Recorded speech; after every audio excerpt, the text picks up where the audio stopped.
हाय hello नमस्कार Rutuja tech talk welcome to my channel मैत्रिणींनो मी ऋतुजा टेक टॉकमध्ये तुमच्या सगळ्यांचं खूप खूप मनापासून स्वागत पुन्हा तुमच्यासाठी बहुतेक खूप असे आपले क्रिएटर असतात ते काय करतात खूप मोठी चूक करतात की 1000 सबस्क्रायबर आणि 4000 तासांचा जो YPPचा जो प्रोग्रामचा जो क्रायटेरिया आहे तो पूर्ण करतात पण खूप मोठी चूक करतात. ॲप्लाय केल्यावर लगेच ॲप्लाय बटन आलं की लगेच ती लोक ॲप्लाय करून टाकतात आणि ते ॲप्लाय केल्यावर काय होतं मग मॉनिटायझेशनच्या वेळी आपला जेव्हा चॅनल चेक केला जातो त्यावेळी त्यांना भरपूर असे काही गोष्टी चुका त्यांच्या चॅनलमध्ये होतात आणि शेवटी त्यांचा ऑथेंटिक कंटेंटमध्ये जातो आणि रिजेक्ट होतो. तर हे चुका टाळण्यासाठी आजचा स्पेशल व्हिडिओ आहे. तर व्हिडिओला मैत्रिणींनो लाईक करा आणि चॅनलला सबस्क्राईब करा जेणेकरून मला अजून माहिती तुमच्यापर्यंत पोहोचवण्याची प्रेरणा मिळेल. तर सुरू करूया आजच्या व्हिडिओला.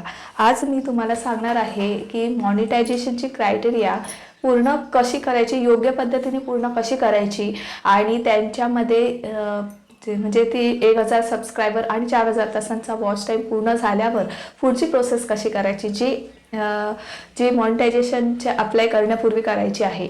तर ते कोणत्या गोष्टी चेक करायच्या ह्या सुद्धा तुम्हाला सांगणार आहे. तर व्हिडिओ खूप इंटरेस्टिंग होणार आहे. व्हिडिओला लाईक करा. तर सुरू करूया. यूट्यूब पार्टनर प्रोग्राम म्हणजे काय तर YPP जेव्हा तुमचं मॉनिटायझेशन क्लिअर होतं म्हणजे ऑल राईट होतं त्यावेळी तुम्हाला YPP प्रोग्राममध्ये ॲड केलं जातं आणि हा प्रोग्राम म्हणजे YPP यूट्यूब पार्टनर प्रोग्राम. चॅनलमध्ये सहभागी होण्यासाठी तुमचं चॅनल मॉनिटाईज करण्यासाठी तुम्हाला काही अटी असतात त्या पूर्ण कराव्या लागतात जे की आपल्या यूट्यूबच्या पॉलिसीज असतात त्या तुम्हाला पूर्ण कराव्या लागतात. आता त्या पॉलिसी कुठच्या तर मी तुम्हाला सांगणार आहे. पहिलं म्हणजे YPPमध्ये सहभागी धोरणांचं त्यांचे जे कम्युनिटी गाईडलाईन्स असतात ते गाईडलाईन्स मी नेक्स्ट व्हिडिओमध्ये तुम्हाला सगळ्या गाईडलाईन्स सांगणार आहे. फक्त आता मी YPP प्रोग्राममध्ये सामील होण्यासाठी कोणत्या अटींची गरज असते, कोणत्या अटी मान्य कराव्या लागतात हे तुम्हाला मी सांगणार आहे. तर एक पहिली अट आहे ती धोरणांचे पालन. आता धोरणाचं पालन यूट्यूबच्या पॉलिसीचं पालन करणं फार बंधनकारक असतं. ती पॉलिसी कोणती ते मी नेक्स्ट व्हिडिओमध्ये तुम्हाला सांगणारच आहे. नेक्स्ट व्हिडिओ माझा खूपच इंटरेस्टिंग असणार आहे आणि तो उद्या अपलोड करणार आहे तो. तर तुम्ही अजिबात टेन्शन घेऊ नका. फक्त तुमचं काम कसं सोयीस्कर होत आहे हे बघा. म्हणजे तुमचं काम माझ्या व्हिडिओद्वारे कसं सोयीस्कर होत आहे मला कमेंट्समध्ये नक्की सांगा. माझे सगळे व्हिडिओ बघा खूप इंटरेस्टिंग आहे. एखाद्याचे व्हिडिओ तुम्ही बघत नाही किंवा त्याच्यामध्ये बरीच माहिती सत्य परिस्थिती सांगितलेली असते तुम्ही बघत नाही म्हणून कुठेतरी चुकता. मैत्रिणींनो मॉनिटाईज करण्यापूर्वी माझे व्हिडिओ नक्की बघा कारण मी त्याच्यामध्ये सांगितलेले आहे बहुतेक अशा गोष्टी बहुतेक असे जे आजपर्यंत रिजेक्ट झालेले फॉर्म आहेत मैत्रिणींचे त्यांच्यामध्ये काय चुका झाल्या त्या पण मी तुम्हाला सांगितलेलं आहे. तुम्ही सगळे व्हिडिओ माझे नक्की बघा. दुसरं पहिलं म्हणजे धोरणांचं पालन. दुसरी अट कोणती देश तर तुम्ही ज्या देशामध्ये राहता त्या देशामध्ये YPP प्रोग्राम असला पाहिजे. म्हणजे त्यांचा YPP प्रोग्राम तो देश YPP प्रोग्राम पार्टनर असला पाहिजे तरच तुमचं काम 100% कंप्लीट होतं. नाही तर ते होत नाही, रिव्ह्यूमध्ये जातं आणि ते ताटकळत राहतात. त्याच्यामुळे भारत फॉर एक्झाम्पल आपला भारत तर आहेच YPPमध्ये कारण एवढी भारतीय लोक आज यूट्यूब क्रिएटर आहे, भरपूर लोक आहे तर आपला भारत देश तर आहेच YPP प्रोग्राममध्ये सामील. तिसरं म्हणजे स्ट्राईक. म्हणजे आता तुमच्या चॅनलवर तुमच्या व्हिडिओवर कोणत्याही प्रकारचा स्ट्राईक असता कामा नये, कॉपीराईट स्ट्राईक असता कामा नये. तुम्ही कोणत्याही प्रकारचे कॉपीराईट व्हिडिओज टाकू नका. तुम्ही कोणत्याही प्रकारचे म्युझिक अपलोड करू नका. कोणत्याही प्रकारचे क्लिप्स घेऊ नका. त्यामुळे काय होतं आपल्या चॅनलवर इफेक्ट होतो, वाईट परिणाम होतो कॉपीराईटचा. तर कॉपीराईट आल्यामुळे तुमच्या मॉनिटायझेशनला प्रॉब्लेम होऊ शकतो. म्हणून तिसरी अट काय आहे त्यांची तर कॉपीराईट असता कामा नये. तुमचं चॅनल फ्री कॉपीराईट म्हणजे नॉन कॉपीराईट असला पाहिजे. कोणत्याही प्रकारचा क्लेम असता कामा नये, कोणत्याही प्रकारचा कॉपीराईट असता कामा नये. ठीक आहे. चौथं म्हणजे सुरक्षा. आता तुमच्या सुरक्षा म्हणजे काय जे की आपण जीमेल ID ओपन करताना गुगल 2 स्टेप व्हेरिफिकेशन करतो यापूर्वी माझा एक दुसरा व्हिडिओ असेल गुगल अकाउंट कसं ओपन करायचं आणि गुगल अकाउंटवर 2 स्टेप व्हेरिफिकेशन कसं करायचं हे सगळे माहिती तुम्हाला सांगितलेली आहे. तर तुमच्या गुगल अकाउंटवर 2 स्टेप व्हेरिफिकेशन असलेच पाहिजे, नाहीतर काय होणार, तुमचं चॅनल मॉनिटाईज होईल बट जेव्हा तुमचं चॅनल सुरक्षित नसणार, ते कोणाच्या पण हॅकरच्या हातात असेल, तुम्ही खूप कमवता, तुम्ही खूप पैसे कमवाल, पण हॅकर ते हॅक करेल आणि एका क्षणात तुमची पूर्ण वर्षाची जी काही 1 वर्ष किंवा 2 वर्षाची जी मेहनत असते ती एका क्षणात उडवून टाकेल. त्याच्यामुळे गुगल अकाउंट आपण 2 स्टेप व्हेरिफिकेशन केले पाहिजे. 2 स्टेप व्हेरिफिकेशन आपली एक की आहे, जी सिक्युरिटीची की आहे, ती तुम्ही ऑन केली पाहिजे. ठीक आहे, ऑन केली पाहिजे आणि त्याच्यामुळे सुरक्षा तर आपली हवीच, कारण मॉनिटायझेशनला 2 स्टेप व्हेरिफिकेशन लागतं, म्हणजे लागतं, 100% लागतं. त्याच्यामुळे ॲडसन्स अकाउंट क्रिएट होत नाही. आले लक्षात? ते तुम्हाला नंतर ॲप्लाय केल्यावर समजेलच, तुम्हाला अप्लाय केल्यावर कळेलच की ॲडसन्स अकाउंट वगैरे ते कसं क्रिएट करायचं ते सगळं कळणार आहे. आता 5वी गोष्ट मी सांगितल्याप्रमाणे ॲडसन्स अकाउंट. तुमचं एक सक्रिय ॲडसन्स अकाउंट ऑलरेडी असेल तर तुम्ही दुसरं अकाउंट ओपन करायचं नाही. तर दुसरं आहे तर तेच अकाउंट तिथे ठेवायचं आहे, आवश्यक आहे. किंवा यूट्यूब स्टुडिओमधनं तुम्हाला ते तयार करता यायला पाहिजे. जर नसेल ॲडसन्स अकाउंट तुमच्याकडे नसेल तर यूट्यूब स्टुडिओमध्ये ते तयार करण्याची ताकद तुमच्यामध्ये असली पाहिजे. म्हणजे तुम्हाला ते कळली पाहिजे प्रोसेस, की कशा प्रकारे आपण ॲडसन्स अकाउंट तयार करतो. कळलं का? त्याच्यामुळे तुम्ही जे कमवलेले पैसे असतात डायरेक्ट यूट्यूब तुमच्या अकाउंटला पैसे टाकत नाही, ते ॲडसन्स अकाउंटतर्फे तुमच्या अकाउंटला पाठवले जातात. त्याच्यामुळे ॲडसन्स अकाउंट असणं फार गरजेचं आहे. 4 सबस्क्रायबर आणि 4000 तासांचा वॉच टाईम कवर असला पाहिजे. आणि त्याच्यासाठी 2 टप्पे आहेत. एक आहे तुम्ही तो वॉच टाईम तुमच्या लॉंग व्हिडिओतून आणि दुसरा वॉच टाईम तुमच्या शॉर्ट व्हिडिओतून तुम्ही मिळवू शकता. पण जास्तीत जास्त मी तर हेच सांगते, तुम्ही लॉंग व्हिडिओमधनंच तुमचं काम करा. लॉंग व्हिडिओ डेली टाकत राहा, जे कसेही असू दे टाकत राहा. तुम्हाला एकदा सवय झाली की मग नंतर एडिटिंगची वगैरे सवय होईल. तर भरपूर माहिती मी तुम्हाला सांगणार आहे. त्याच्यासाठी माझ्या चॅनलला एक सबस्क्राईब आणि एक लाईक करा, आणि लाईक केल्याशिवाय पुढे जाऊ नका. तर पहिला आहे लॉंग व्हिडिओ. लॉंग व्हिडिओमध्ये 1000 सबस्क्रायबर 4000 तासाचा वॉच टाईम कंप्लीट असला पाहिजे, तरच तुमचा चॅनल मॉनिटाईज होतो. आणि दुसरा आहे ते शॉर्ट व्हिडिओ. शॉर्ट व्हिडिओमध्ये तुमचा शॉर्ट व्हिडिओमध्ये 1000 सबस्क्रायबर म्हणजे ते 365 दिवसामध्ये, म्हणजे एका 12 महिन्यात तुमचे कंप्लीट व्हायला पाहिजे. 4000 तासाचा watch time valid public watch our जो व्हॅलिड असला पाहिजे, इनव्हॅलिड असता कामा नये. आजकाल भरपूर इनव्हॅलिड वॉच अवर मिळतात, पण तसले वॉच टाईम्स तसले यूट्यूबला लगेच कळतं आणि यूट्यूब डायरेक्ट डिमॉनिटाईज डायरेक्टच टर्मिनेट करून टाकतो अकाउंट. त्यांना बरोबर कळतं की आपला वॉच अवर हा व्हॅलिड आहे की इनव्हॅलिड आहे. आमचं कसं आहे, 1000 सबस्क्रायबर प्लस 90 दिवसात, 90 दिवस म्हणजे किती, 3 महिने, 3 महिन्यात तुमचं 10 दशलक्ष म्हणजे 1 मिलियन व्ह्यूज असले पाहिजे, तरच तुमचा चॅनल मॉनिटाईज होतो. आणि ते पण नॉन कॉपीराईट पाहिजे. कुठच्याही प्रकारचा त्याच्यावर कॉपीराईट स्ट्राईक आणि कॉपीराईट क्लेम असता कामा नये. तर हे सगळ्या 5 तुमच्या अटी आहेत. आता पुढची प्रक्रिया काय असेल, तर पुढची प्रक्रिया तुम्हाला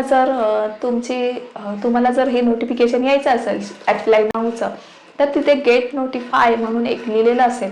ते मी स्क्रीनवर दिलेलं आहे. गेट नोटिफाय कसं टॅप करायचं, कारण तुम्ही तुमच्या ज्या रूल्स असतात ते तुम्ही वाचायचे. आणि गेट नोटिफाय केल्यावर तुमचे जेव्हा 4000 वॉच अवर आणि 1000 सबस्क्रायबर कंप्लीट झाले की तुमचं चॅनल मॉनिटाईजसाठी तुम्ही अप्लाय करू शकता. हे नोटिफिकेशन येतं. ठीक आहे. तुमची पात्रता अजून पूर्ण झाली नसेल तर यूट्यूब स्टुडिओमध्ये तुमची पात्रता जर अजून पूर्ण झाली नाही तर यूट्यूब स्टुडिओमध्ये गेट नोटिफाय नावाचं एक ऑप्शन येतं, तिथे क्लिक करायचं. आणि नंतर तुमची जेव्हा पात्रता पूर्ण होईल त्यावेळी यूट्यूब तुम्हाला नोटिफिकेशन पाठवेल ॲप्लाय करण्यासाठी, किंवा तुम्हाला नोटिफिकेशन तुमच्या मेल आयडीवर पाठवेल की तुम्ही अप्लाय करू शकता. एकदा तुम्ही अप्लाय केले तर यूट्यूब तुमच्या चॅनल चेक करत असतो, चॅनलची तपासणी करतो. जर जर तुमचे चॅनल त्यांच्या नियमात बसले तर तुमचं मॉनिटाईज लगेच होतं, आणि त्यांच्या नियमात जर बसलं नाही तर ते 8 दिवस 10 म्हणजे 1 महिना लावू शकतात. कारण त्याचा कालावधी आहे 1 महिन्याच्या आत तुम्हाला काही तो रिझल्ट मिळतो, पण मिळतो, 100% मिळतो. तुमचं काम, तुमचं मॉनिटाईज होतं की नाही होत हे सगळं 1 महिन्याच्या आत तुम्हाला तिथे कळवलं जातं. तुमच्याही कुठल्याही प्रकारचा कॉपीराईट क्लेम असता कामा नये. कॉपीराईट क्लेम असल्यामुळे त्यांच्या नियमाचं उल्लंघन होतं, लक्षात ठेवा. त्यामुळे मॉनिटाईजला पाठवण्यापूर्वी तुम्ही ह्या गोष्टी नक्की करा, ह्या गोष्टी नक्की चेक करा. पाहिजे तर उशीर झाला तरी हरकत नाही, जास्त गडबड करू नका आणि तुमचं काम सुरळीतपणे पार पडा.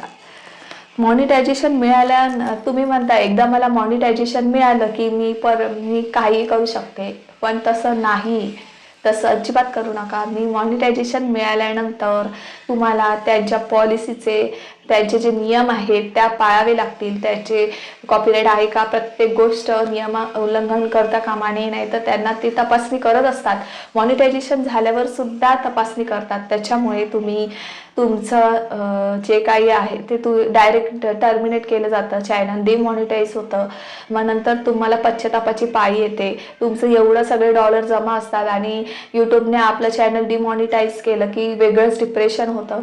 म्हणून मॉनिटाईज झाल्यावर सुद्धा तुम्ही लाईव्हमध्ये, आजकाल लाईव्हला पण खूप, म्हणजे लाईव्हला पण भरपूर सारे लाईव्हचा गैरवापर होत आहे. स्क्रीनकास्ट लाईव्ह घेतली जाते, म्यूट लाईव्ह घेतली जाते, त्यांनी सुद्धा चॅनल डिमॉनिटाईज होतात, रिजेक्ट होतात. स्क्रीनकास्ट लाईव्ह घ्या तुम्ही, पण कशी घ्या, त्याच्यामध्ये स्वतःचा काहीतरी मानवी इफोर्ट द्या, काहीतरी हुक द्या. म्हणजे तुम्ही त्यांच्याशी जे ऑडियन्स आहे ते वाचतायत आणि त्यांना काहीतरी अडचण आली तर ते अडचण मांडतात, पण तुम्ही त्याचं उत्तरच देत नाहीये, हे यूट्यूबला कळतंय. आता तुम्ही प्रत्येक एखादा चार्ट, एखादा स्क्रीनशॉट तुम्ही जर तुमच्या स्क्रीनवर लावला तर तो स्क्रीनवर लावलेला स्क्रीनशॉट असतो ते आपले ऑडियन्स वाचणार, आणि त्यांना सपोज काहीतरी अडचण झाली किंवा काय वाचायला हे नाही झालं तर ते तुमच्याशी बोलण्याचा प्रयत्न करता आणि तुम्ही काही बोललाच नाही, म्यूटच ठेवला, तर काय फायदा. त्यांना काय वाटतं की आपल्याला प्रत्युत्तर केलं जात नाहीये, त्याच्यामुळे ते काय करतात, ते सोडतात आणि नंतर मग काहीतरी रिपोर्ट वगैरे करतात. तर तुम्ही असं काही करू नका, मानवी रिपोर्ट द्या. यूट्यूबलाही कळलं पाहिजे, हा बाबा हीच व्यक्ती आहे. स्क्रीनकास्ट लाईव्ह घ्या, पण मानवी रिपोर्ट द्या, त्यांच्याशी बोलत राहा. म्हणजे बोलत राहिल्याने काय होतं की त्यांना सुद्धा समजतं, हा बाबा हीच व्यक्ती आहे, त्याचा आवाज सेम आहे, हीच व्यक्ती आहे, स्क्रीनकास्ट लाईव्ह घेते तीच व्यक्ती आहे, किंवा असं नाही की आपल्याला ती फसवत आहे. प्रत्येक गोष्ट निरीक्षणाने अगदी प्रायव्हसीने करा, सुरक्षित करा.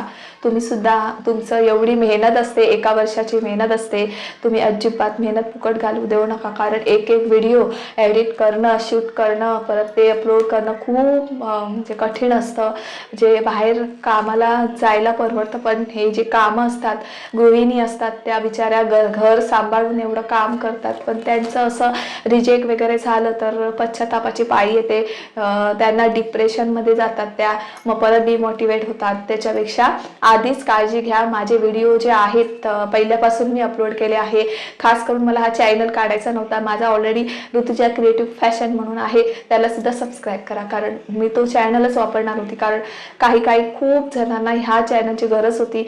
मराठीमध्ये कोणतरी काहीतरी नवीन सांगावं असं त्यांना वाटत होतं, म्हणून त्या मला सांगितलं की ताई तुम्ही पण सुरू करा. ठीक आहे, मी सुरू केलं, पण माझे व्हिडिओ तुम्ही पूर्ण बघा. त्याच्याशिवाय तुम्हाला काही व्हिडिओ बघितल्याशिवाय तुम्हाला काही त्याच्यामध्ये कळणार नाही.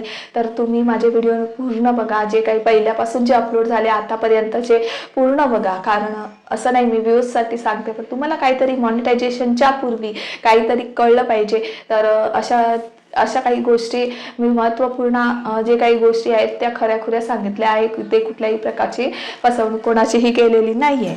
तर आणि जे काही आपले कॉपीराईटचे नियम आहेत ते खरेखुरे मी ते सांगण्याचा प्रयत्न केलेला आहे. सगळ्यात महत्त्वाचं, मॉनिटायझेशनला अप्लाय केल्यावर कोण म्हणतं की व्हिडिओ टाकायचे नाही, हे करायचं नाही, ते अजिबात तसं करू नका. व्हिडिओ टाका, म्हणजे मॉनिटायझेशनला अप्लाय केल्यावर सुद्धा व्हिडिओ तुम्ही टाका. कारण व्हिडिओ टाकल्यामुळे त्यांना असं वाटतं की यूट्यूब चॅनल आपलं सक्रिय आहे या व्यक्तीचं, की यूट्यूब चॅनल बंद नाही. मग त्याच्यामुळे तो पण इफेक्ट असू शकतो. जर तुम्ही चॅनलवर व्हिडिओ अपलोड केलेच नाही तर काय प्रॉब्लेम होणार माहिती आहे का तुम्हाला? तुमचं चॅनल रिजेक्ट होतं. तुम्ही व्हिडिओ टाका, त्यांना असं वाटतं की ही व्यक्ती सक्रिय नाही आहे. तर तुम्ही डेली व्हिडिओ टाका. जे 10 असू दे, 15 मिनिटाचे असू दे, 20 मिनिटाचे असू दे, डेली व्हिडिओ टाका. अजिबात त्याच्यामध्ये हलगर्जीपणा करू नका. तुमच्या टाईमवर टाका. कन्सिस्टन्सी महत्त्वाची आहे. प्रत्येक दिवशी टाका. तुमचं जर चॅनल नवीन असेल तर तुम्ही चॅनल दररोज 1 महिना व्हिडिओ टाकत राहा. 10 आणि 15 मिनिटाचे, जास्तीत जास्त 15 मिनिटाचे व्हिडिओ टाका. तर मैत्रिणींनो, मी आता इथपर्यंत तुम्हाला जर माहिती तुम्हाला माझी आवडली असेल तर माझ्या व्हिडिओला एक लाईक, जाता जाता एक लाईक, आणि जाता जाता बाजूला जे सबस्क्राईब बटन आहे तिथे क्लिक करा. कारण मी इतके जे माहिती सांगत असते तुमच्यापर्यंत पोहोचवण्याचा खूप प्रयत्न करत असते. काही अपडेट्स आले आहेत, त्याचा पण व्हिडिओ लवकरच येईल. तर आपण आता इथेच थांबूया आणि पुन्हा भेटूया एक चांगल्या व्हिडिओसह. तोपर्यंत बाय बाय, थँक्यू, धन्यवाद.